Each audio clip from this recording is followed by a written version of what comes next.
Jumpa lagi di video kali ini. Sesuai janji saya di video sebelumnya, saya akan membahas kombinasi indikator exponential moving average dan stochastic oscillator. Nah, sebelum itu jangan lupa subscribe dan like video ini untuk support saya dalam membuat video-video edukasi di channel ini. Teman-teman juga bisa bergabung di tim Brother Forex Pro dan komunitas Brother Forex Pro. Teman-teman tinggal klik gabung di bagian channel ini dan silakan dibaca manfaat-manfaat yang akan didapat. Nah, langsung saja kita masuk ke dalam pembahasannya, di mana sebelumnya saya sudah membuat video tentang bagaimana cara memasang dan menggunakan masing-masing dua indikator ini, yaitu exponential moving average dan stochastic oscillator. Jadi teman-teman bisa menonton video tersebut terlebih dahulu agar tidak bingung dengan pembahasan video ini. Nah, langsung saja kita pasang indikatornya. Teman-teman tinggal klik icon F di sini. Lalu kita akan memasang stochastic oscillator.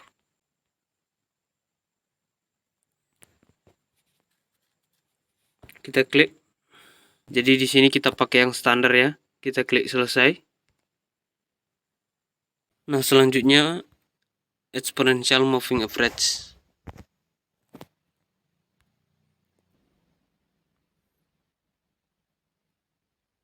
Nah, untuk periode yang pertama adalah periode 50.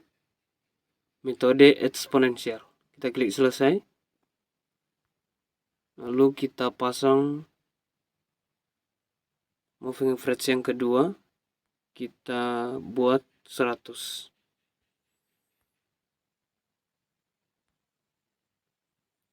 Kita klik selesai. Nah, untuk settingannya teman-teman bisa sesuaikan ya, sesuai dengan gaya trading masing-masing. Oke, jadi kita ubah dulu warna moving average-nya. Untuk periode 100 untuk periode 100 saya buat warna hitam. Oke. Nah, saya ulas sedikit, di mana moving average ini bertujuan untuk mengetahui tren. Ketika moving average berada di bawah candlestick, maka tren naik. Sebaliknya, jika moving average berada di atas candlestick, maka tren turun. Nah, untuk stochastic bertujuan untuk mendeteksi area overbought dan area oversold, atau jenuh beli dan jenuh jual. Nah, untuk jenuh beli berada di level 80 sampai 100. Sedangkan oversold berada di level 20 sampai 0. Nah, sekarang bagaimana cara analisanya? Jadi supaya kita tidak bingung, kita buat aturannya dulu. Nah, jadi kita trading harus sesuai aturannya. Dimana ketika stokastiknya berada di periode 80 sampai 100 atau overbought atau jenuh beli, dan moving average berada di bawah candlestick, maka kita akan posisi buy atau beli. Jadi di sini ada dua konfirmasi ya. Nah, begitu juga sebaliknya jika stokastik berada di periode 20 sampai 0 atau oversold dan moving average-nya berada di atas candlestick, maka kita akan posisi sell. Nah, jadi di luar dari konfirmasi tersebut kita tidak akan open posisi. Jadi langsung saja kita coba cek di marketnya seperti apa. Di sini teman-teman bisa lihat di pergerakan ini, di mana konfirmasi yang pertama adalah moving average berada di atas candlestick, artinya tren turun ya. Demikian juga stokastiknya menyentuh level 80 atau lebih, artinya sudah jenuh beli. Nah, di sini juga ternyata turun. Turun ya. Dan dengan dua konfirmasi ini kita akan posisi sell. Dan akhirnya kita profit.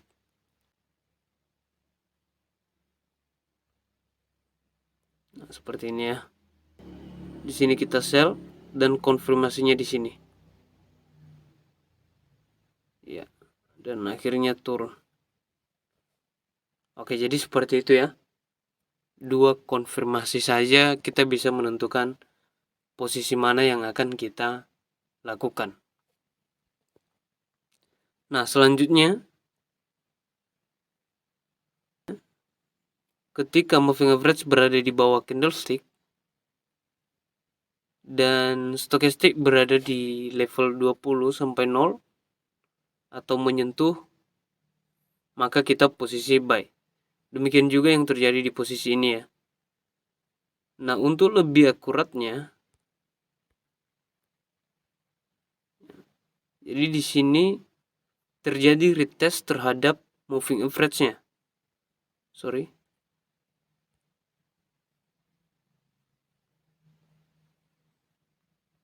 Nah, di sini terjadi retest di moving average-nya. Nah, kalau misalnya kita luruskan, stokastik juga menyentuh atau berada di level 20 sampai 0.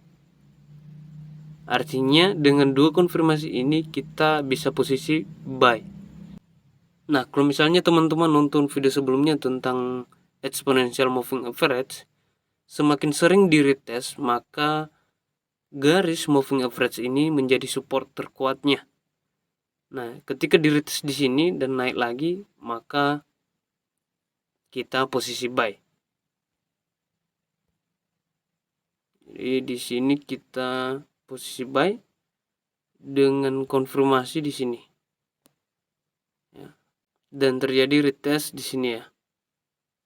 Lalu kita ambil posisi buy dan naik.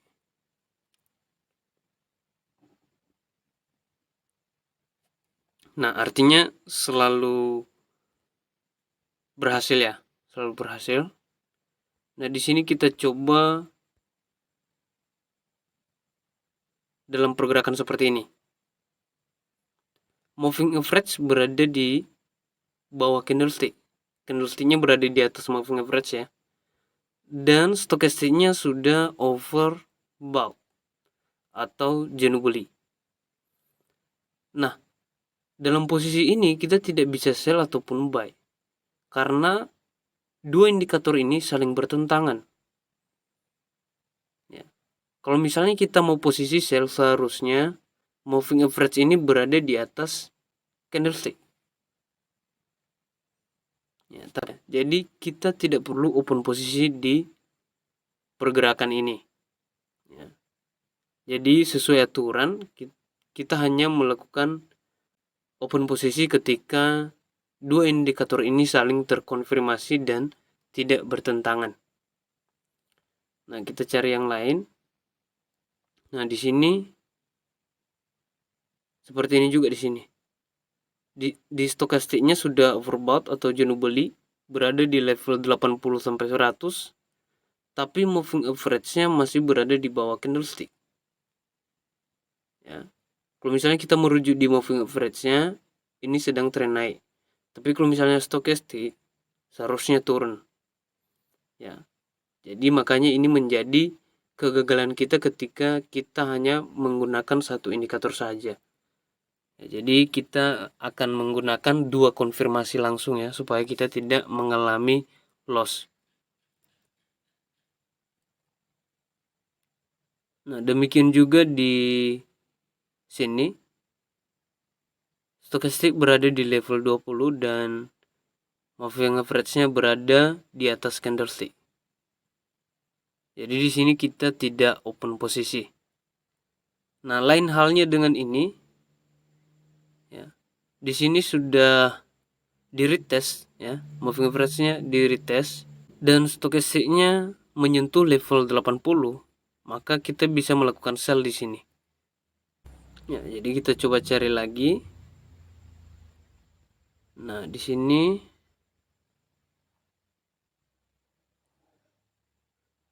kita belum bisa open posisi ya. Di sini belum juga. Nah, di sini baru kita bisa open posisi. Di mana moving average-nya di retest dan stokastiknya berada di level 20. Artinya kita bisa posisi buy di sini. Nah, selanjutnya di sini. Nah, di sini kita bisa open posisi sell karena dua indikator ini terkonfirmasi.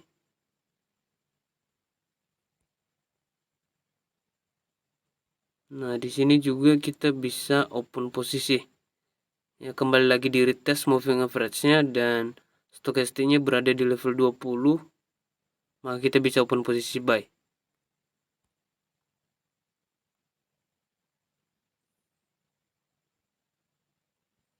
Nah, seperti di sini lagi.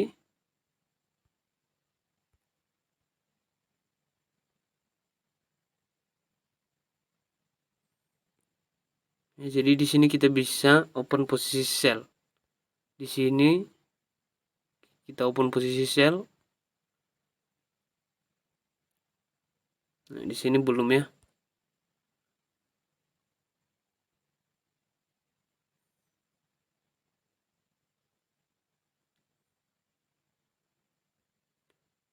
Oke. Nah, di sini kita bisa open posisi buy. Ya, stokastiknya menyentuh level 20 dan moving average-nya berada di bawah candlestick. Jadi kita open posisi buy.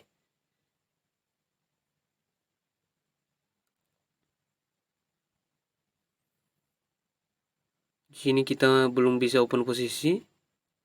Di sini juga belum. Nah, di sini kita baru open posisi buy.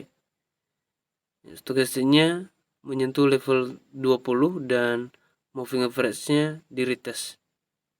Di sini lagi di retest.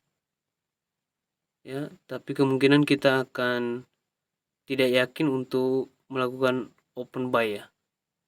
Karena ini stokastiknya sudah berada di area tengah dari stokastiknya.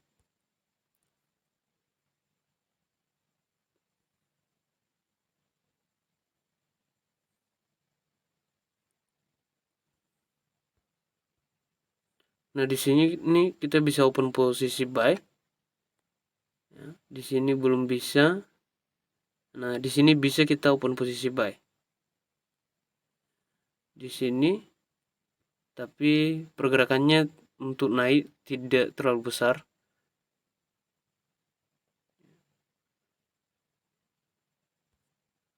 Nah, jadi teman-teman tinggal membiasakan saja untuk menggunakan dua indikator ini secara konsisten dan harus mengikuti peraturannya sesuai aturan supaya teman-teman terhindar dari loss.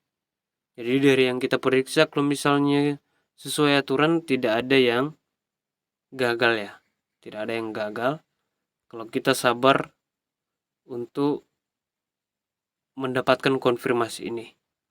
Nah, kalau misalnya teman-teman mau cek pair yang lain, nah di sini kita akan coba lihat untuk USD JPY. Untuk USD JPY udah bisa kita open posisi buy di sini, tapi ternyata sideways ya. Nah, di sini kita bisa open posisi buy lagi, ya, dan akhirnya naik. Ya, naik. Nah, kalau misalnya kita cari konfirmasinya di sini kita belum bisa open posisi buy karena moving average-nya berada di bawah candlestick dan stokastiknya sudah jenuh beli. Jadi kita tidak mungkin membeli di sini walaupun candle-nya naik ya. Nah, tapi di sini kita sudah bisa melakukan open buy di mana candlestick-nya retest terhadap periode 50, moving average periode 50 dan stokastiknya berada di level 20. Artinya naik ya. Dan ternyata memang benar naik. Jadi teman-teman tinggal konsisten saja untuk menggunakan indikator ini sesuai dengan konfirmasi yang sudah kita sebutkan tadi. Semoga video ini bermanfaat. Salam profit.